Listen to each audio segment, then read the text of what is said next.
स्वागत है आप सभी छात्रों का आज के इस वीडियो में। और आज का यह वीडियो क्लास 10th के जितने भी छात्र 2023 वार्षिक परीक्षा की तैयारी कर रहे हैं, आप सभी के लिए यह वीडियो काफी ज्यादा इंपॉर्टेंट है, क्योंकि आज के इस वीडियो में मैं लेकर के आ चुका हूं आप सभी के लिए सामाजिक विज्ञान के ऐसे महत्वपूर्ण प्रश्न जो 2023 की बोर्ड परीक्षा के लिए वेरी इंपॉर्टेंट हैं। और यदि आप इन प्रश्नों को तैयार कर लेते हो तो आप अपनी बोर्ड परीक्षा 2023 में अच्छा स्कोर करोगे। और चैनल की प्लेलिस्ट में अन्य भी वीडियो आपको मिल जाएंगे जिससे आप तैयारी कर सकते हो 2023 बोर्ड परीक्षा की और अच्छा स्कोर कर सकते हो। और मैं आपको जानकारी दे दूं कि सामाजिक विज्ञान का जो पेपर होगा 2023 की बोर्ड परीक्षा में, उसमें अब 20 अंक के बहुविकल्पी प्रश्न पूछे जाएंगे जिनका उत्तर आपको OMR शीट में फिल करना होगा।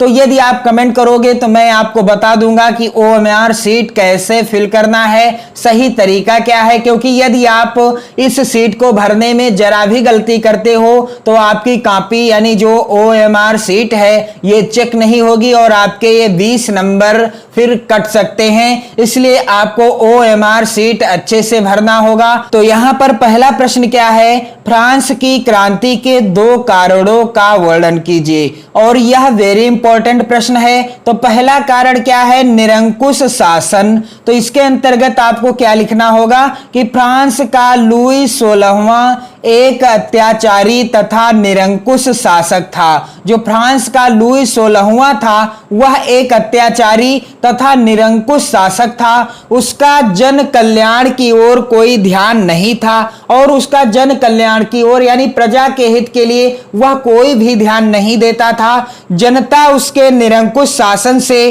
त्रस्त थी और जनता जो थी उसके निरंकुश शासन से परेशान थी। अतः वह क्रांति के माध्यम से निरंकुश शासन को उखाड़ फेंकने के लिए एकजुट हो गई और जनता क्रांति के माध्यम से इस निरंकुश शासन को उखाड़ फेंकने के लिए एकजुट हो गई, यानी क्रांति का रूप ले लिया।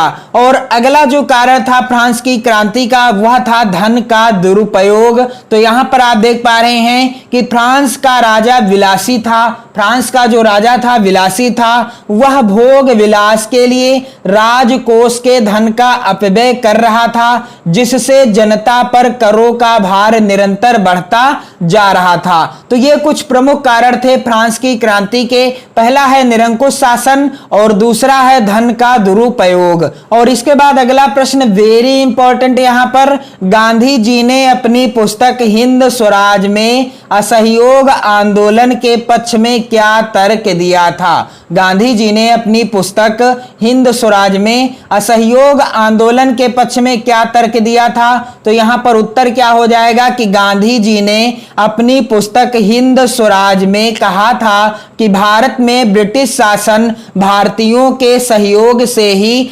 स्थापित हुआ था। भारत में जब ब्रिटिश शासन स्थापित हुआ था तो भारतीयों के सहयोग से ही स्थापित हुआ था और यह शासन इसी सहयोग के कारण ही चल रहा है और यह शासन इसी सहयोग के कारण ही चल रहा है। यदि भारत के लोग अपना सहयोग वापस ले लें तो साल भर के अंदर ही ब्रिटिश शासन ढह जाएगा और स्वराज की स्थापना हो जाएगी। महात्मा गांधी जी ने अपनी पुस्तक हिंद स्वराज में असहयोग आंदोलन के पक्ष में क्या तर्क दिया था, यानी असहयोग आंदोलन किसने चलाया था, महात्मा गांधी जी ने। और इन्होंने अपनी पुस्तक हिंद स्वराज में यह तर्क दिया था कि जो भारत में ब्रिटिश शासन की स्थापना हुई थी यह भारतीयों के सहयोग से ही हुई थी और यदि भारतीय अपना सहयोग हटा लें तो साल भर के अंदर ही ब्रिटिश शासन ढह जाएगा और स्वराज की स्थापना हो जाएगी। प्रश्न संख्या 3 वेरी इंपॉर्टेंट है, वनों के ह्रास से क्या आशय है। भारत में वनों के ह्रास से उत्पन्न 2 प्रभाव बताइए। तो इसका उत्तर क्या हो जाएगा कि वृक्षों की संख्या में निरंतर घटाव आना तथा वन क्षेत्र का घटते जाना वनों का ह्रास कहलाता है। जब वृक्षों की संख्या में निरंतर घटाव आता रहता है यानी वृक्षों की कमी हो रही हो तथा वन क्षेत्र भी घटते जा रहे हों तो इसका क्या कारण है, यानी में क्या हो रहा होता है, उस समय वनों का ह्रास हो रहा होता है, यानी वही क्या कहलाता है, वनों का ह्रास कहलाता है। भारत में वनों के ह्रास के निम्न दो प्रभाव पड़े हैं। सबसे पहला प्रभाव क्या पड़ा है कि वनों के ह्रास के कारण पर्यावरण असंतुलित हो गया है, वनों का अधिक कटान हो रहा है और वन भूमि जो है कृषि के योग्य या अन्य कार्यों के लिए उपयोग में लाई जा रही है, जिस कारण से पर्यावरण असंतुलित हो गया है। और अगला प्रभाव क्या पड़ा है कि वनों के ह्रास के कारण अनेक जीवों की जातियों के विनाश का खतरा उत्पन्न हो गया है। वनों के ह्रास के कारण अनेक जीवों की जातियों के विनाश का क्या उत्पन्न हो गया है, खतरा उत्पन्न हो गया है। प्रश्न संख्या 4 है यहाँ पर, बाजार में उपभोक्ता का शोषण किस प्रकार होता है समझाइए। तो यहाँ पर बाजार में उपभोक्ता का शोषण किस प्रकार से होता है आपको समझाना है। और यहाँ पर उत्तर क्या हो जाएगा कि विक्रेता निम्न प्रकार से उपभोक्ता का शोषण करते हैं। वेरी इंपॉर्टेंट प्रश्न है यहाँ पर। और पहला क्या है कि कम तोल अथवा कम माप का सामान बेचकर। तो विक्रेता जो होते हैं उपभोक्ता का शोषण कैसे करते हैं, यहाँ पर पहला बिंदु है कम तोल अथवा कम माप का सामान बेचकर। दूसरा बिंदु है कम गुणवत्ता वाला घटिया सामान बेचकर। तीसरा है बाजार में प्रचलित कीमत से अधिक कीमत लेकर। अगला है असली माल के स्थान पर नकली माल बेचकर।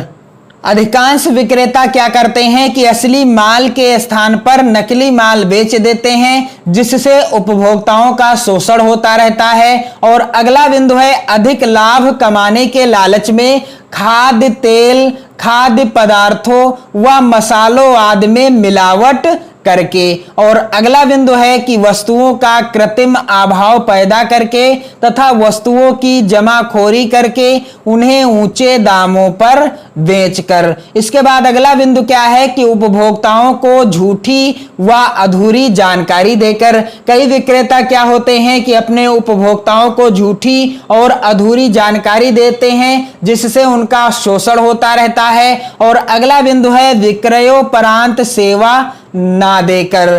कई विक्रेता होते हैं कि वस्तु जब बिक जाती है तो वह अपने उपभोक्ताओं को किसी प्रकार की अन्य सेवाएं नहीं देते हैं। तो कुछ इन प्रकारों से विक्रेता उपभोक्ताओं का शोषण करते हैं।